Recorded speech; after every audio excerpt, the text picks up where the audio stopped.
Hey guys, so today we're going to be talking about a enclosure that me and my father built for us at the sanctuary.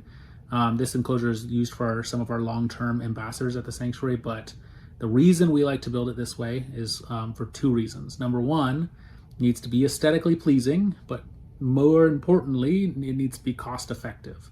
So this allows us to get the best of both worlds. So we're still able to focus on education, focus on the animals, but not break the bank while doing it. All together, each enclosure is about 3 foot tall, and then it's a 8x4. And the reason we only made it 3 foot tall is so it can fit into the trailer that we have. No other reason, just for that. So you can make it a little bit taller if you choose to do this at home.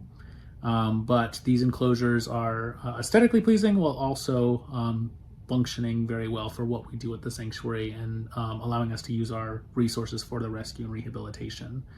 If you guys have any questions as it goes on that I don't answer, please put them down in the comments. I'm happy to answer what works for us. It may not work for everybody. You might find other things that work better, but I wanted to put that out for you guys. So hope you guys enjoy. So of course we're starting off with the first building blocks here. And cutting everything to size. I know a lot of people cut as they go. I prefer to measure it and then cut beforehand, which is not always recommended. Here you can see my beautiful face. But we're going to start by building the frame on the bottom. So you can see me marking. We put these every foot on the bottom because it's going to be supporting a lot of weight, making sure that it can support all of the substrate as well as the animal. It shouldn't be super needed, but I would rather be safe than sorry on this. So we are making sure everything is square before we put in all of the boards every foot. And then we're tapping them into where they need to be, squeezing them all together. And then we don't show a lot of the screwing together. We put in diagonals on each of the corners to support the casters, the wheels later on. So that's what we're doing here on each of the corners. And then we flipped it over, putting the top on that will actually support the animal itself. It's not super vital that you get really nice plywood or anything like that, because a lot of the time in that process, it won't hold the stain or the sealant as well. And now we're actually marking for those casters and putting the holes where they go.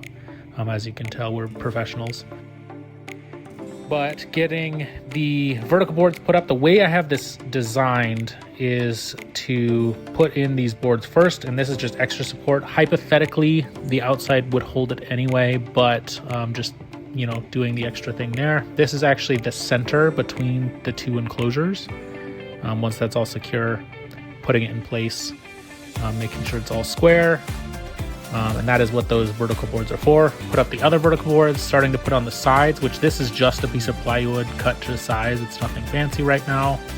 I'm a very build structure and then make it look pretty type of person. So you'll see what I mean as the video goes on with that. If anything breaks, this is why, just for the record. Putting both the sides on and then putting on the bottom half. We're going to put on the top, and then we're going to put the back of the top half on as well. So this is what it looks like when it's all together. This is the base of what the enclosures are. It's not super fancy. It's very function first. Here I'm sanding off the words on the plywood. So that is just to not see those later. Hypothetically, you shouldn't really see much of the bottom anyway if you're going to have substrate in there. But I'd rather go the extra mile, make sure that's all there. This is kind of a test fit to see that those boards go in place. The top one there is a 2x4. We're going to have 2x2s on the sides, so that's what we're holding there. And then this is a 2x8. That's going to give us the bottom of the top enclosure and the top of the bottom enclosures glass tracks there. And then the bottom one is a 2x6, and that's just going to be supporting the bottom and creating a bit of a substrate lip. This is what the outside looks like. Like I said, it is not pretty. It is just for function. And now we're getting more into the aesthetics of everything. So these are 1x4s. We are putting these up on each of the corners. to create sort of a frame. This is all just making it look pretty. There's a lot less to talk about here, so I'm going to get more into the in-depth of things. The physical structure is already there, and everything here is just so finding out which sides look prettier. And this is where we're being a lot more picky, right? Before, and you can see there on that top of that plywood, there's a scuff on the plywood, but by designing enclosures this way, a lot of those scuffs look more intentional, and frankly, you have to worry about the prettiness of things a lot less. Here we're just centering everything, making sure it's the same on the top and bottom. So watch how many times I measure this, for example, this next bit.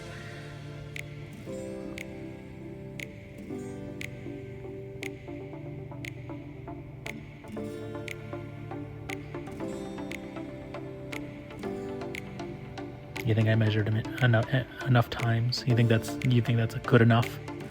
I'm not too sure. I think I should have measured 1 or 2 more times. Then these diagonals kick me and my dad's butt. So these diagonals here are something that Cameron is very good at. I apparently didn't pay enough attention in geometry class, but she can do the math on that. She can make it perfect. Anytime I've tried, I mess it up. So Cameron is my lifesaver there. We're staining here with some darker stain, but not dark enough that if there was any writing on it, you couldn't see it. Just dark enough to get a sort of darker grain. I don't have the specific stain off the top of my head, but it is, I don't know, it is functionally chosen very specifically to not be too dark. I really like dark stain personally, but it's supposed to be functional as something that we can write over, and we'll get to that in a little bit. And it hides a lot more of those sanded areas than doing a super dark stain or a super light stain, especially. The darker it is, typically it hides things a little bit more. But doing the base of things, you can see the plywood really sucks in a bunch of that stain. So you're going to go through quite a bit. I want to say we went through 1 or 2 buckets, gallon buckets of stain here, but it is really a little bit of a tedious job. So going through each of these edges, making sure everything is stained correctly. And then it brings a lot, so like the 1x4s were a little lighter colored. It brings it to the same color as the rest of the enclosure, as the plywood, and so on and so forth. So even if you have lighter wood, you might notice we did not stain the inside. We'll come back to that in a little bit. But this is just showing what it looks like. Here's something that I would change, right? So I am right now siliconing the insides to make sure that any moisture is not getting down between the plywood in the corners. I would do this as your very last thing. So after you've stained, after you've sealed, all of that, do the caulking last, right? Do any sort of sealing you're doing in the lips last. And that is because otherwise that's going to show up. And like my stain here, I'm doing the stain afterwards. This is not going to show, or this is not going to stain through that silicone. So you're going to see that. Again, you shouldn't see it too much because there should be substrate there, but I personally don't like it. This stain was chosen by my wife, and at first I did not like it, but it has really grown on me, and it does look really, really nice. So Cam, shout out to her on that as well. Here we've done some stencils, and something that we made a very conscious choice of was to not say danger, but a lot of times these sort of enclosures have danger, live animal, etc., etc. We did live animal and handle with care. Very satisfying peel away. Make sure that you have enough cover up that you're not going to get any overspray, because you will be able to see it. And you can see on here, you can kind of see where the edge of that tape was. I did not tape enough on this, but unless you're really, really looking at it, you can barely notice. So that's the difference between a peeled sticker and an unpeeled sticker. And we just, spray painted in black over that. That's just done on a Cricut as well. It's nothing fancy. But instead of peeling the outside, you peel the inside of the letters. This is not that exact same enclosure. This is a different one I built. And And then this is Salazar, our black-tail Crebo, showing off what that looks like. Okay guys, so that was a little bit of our system. It may not work for everybody, like I said, and I definitely, as you saw from the video, didn't do everything perfectly. So let me know what you would have changed, what suggestions you might have, but more importantly, ask any questions that you have. I will do my best to explain what I can. But this is what works for us. We've built a couple of these by now, and they are all pretty functional. They've traveled across the state pretty easily, going in and out of places. The big thing is you need to go through a garage door of some kind. That's a bit of a downside, but helps us build them that way. But let me know if you want to see more videos like this in the future. I build a lot of these, a lot of the frames that we slide different enclosures into. These ones, there's no enclosures that we could buy for the price that we just built them. But I build a lot of things in this style. That way we're not breaking the bank, but it's still structural. I'm happy to make more videos like this. Let me know if you want to see more animal videos, things like that. We're going to try to get more videos out as we go, but we want to know what you guys want to see. So let us know. In the midst of all of the rescue work, we try to make these videos happen as much as possible. Like and subscribe if you enjoyed. Let me know what you want to see more of, and have a great day.